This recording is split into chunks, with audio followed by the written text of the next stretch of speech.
Ruby, for our listeners who may be new to you, can you share with us your employee to entrepreneur story or your cubicle to CEO story, as I like to call it? Yes, for sure. You'll hear from my accent, I'm from Australia. And I did the very good girl thing, I suppose we can say, where I went to school, I graduated, went to university, and I started my day job career inside of Big Four accounting. So that's where I landed in my first real job. And that was amazing. I mean, it's such a coveted role when you're starting off, as a grad and all of those things. And I eventually kind of worked my way into what I really wanted to do at the time, which was focusing on people. So I transitioned from being in accounting and fund auditing into leading teams. Leading teams led me to transitioning to more of a human resources role. And then from HR, I moved into recruitment.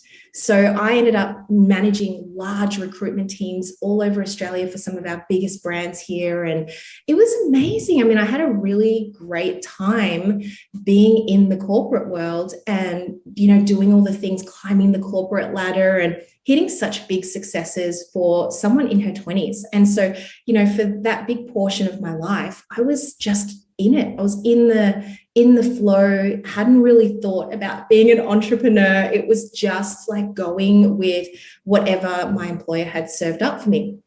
Where it started to transition was in 2014, I fell pregnant. And I was like, oh, okay, I'm about to go on maternity leave. And I remember just feeling this sense of there's an ending of a chapter coming. I can't explain why that was happening. Like in my mind, I had every intention to come back from maternity leave and continue on this amazing journey. But it was like in my gut, in my soul, I knew that something was changing. And I didn't really want to admit it at the time. But then this sort of manifested in the form of having a side hustle. So I started to I'd come home from work and I would Google certain things like, oh, how does someone actually start a YouTube channel? So I was watching so much YouTube at the time, to and from commuting to work. And I was like, how do these people actually start a YouTube channel? And what's involved there? And so one thing led to another. And it got me to beginning a little side hustle journey whilst I was pregnant. So that 9 months of having a full-time job, I was pregnant, had a side hustle in, the times outside of work. And that's kind of where the transition period started to happen. Fast forward a couple of months later when the side hustle started to flow. So my side hustle was writing resumes. I was like, oh, I'm in HR, I'm in recruitment. There's enough resumes that I see that are just shocking. So I'm going to help people write great resumes and earn a little bit of extra cash on the side. And I had a little website at the time, and it was really just referral based. Like I had no time to do Instagram and all of that. It was just referral based.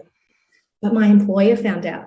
And that was where the dramas began. Like that's oh my goodness, really awkward. And in my mind, I was like, well, this has got nothing to do with work. But somehow they kind of said, you can't have this. And I just remembered the toil around that. They're like, you're representing our company. You can't also be having a side business. And this is going back 2014, 2015. And I don't know what it's like, in the greater part of the world, but in Australia nowadays, it's becoming quite normal to have a side hustle. But not even 4 or 5 years ago, it was such a slap on the wrist. Mm-hmm. But it was the catalyst that helped me decide what did I actually want. And it wasn't even the side hustle because it wasn't making that much money, to be honest, at all. I was maybe making like $100 a week, if that. But it was what it represented. It represented freedom and choice and the ability to work my own hours. I could see the potential in having my own business for the first time, as opposed to I almost just saw like the rest of my career roll out going, well, if I stay and I come back from maternity leave, then I know what my next 10 years is going to be like, and I know what the next 20 years is going to be like. But the entrepreneur route was like, I don't know. And that's really exciting. That's part of the fun and the adventure. So when you had that tipping point with your employer, how long between that conversation till you left the job? What time period did that happen in? Okay, so they wanted to find out more about, what I was making and, if I was representing the brand. And I assured them I never even mentioned who I work for. It was such a separate personal brand. And they were like, okay, cool. If it remains that way, we'll keep it, we'll keep keeping an eye on what's going on. I'm like, okay. And I was comfortable with that. But then once I went on maternity leave and I was quite bored. I had a very, very good baby. He's very blessed. He slept a lot. And that also means I had a lot of time on my hands to get bored. So then I started to actually put some of that learning into play, the YouTubing around how to start a channel. I started a vlog channel. I started an Instagram account, which was mainly just quote-based at the time. And I also had a really big following on LinkedIn. I was a recruiter. So I was like, oh, what can I do here? And I started sharing some, job search tips here and there on LinkedIn, and that started to grow. And then one fine day, I get a call from my employer whilst I'm on maternity leave. And they're like, Ruby, you're going to have to come in, and this is not good. Like, we have already warned you that you can't have a personal brand. And why are we seeing you all over LinkedIn now giving job tips? Oh, and I was like, no, I just felt like I wanted to push the edge to see like how far I could get. Like, Yeah. Even remember me. I'm on maternity leave. I'm invisible to them, right? No.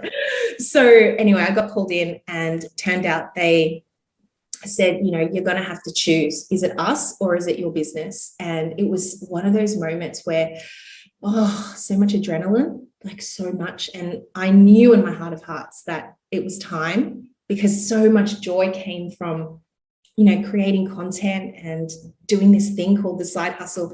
And so, later on that day, I resigned from my job. My son was not even 5 months old.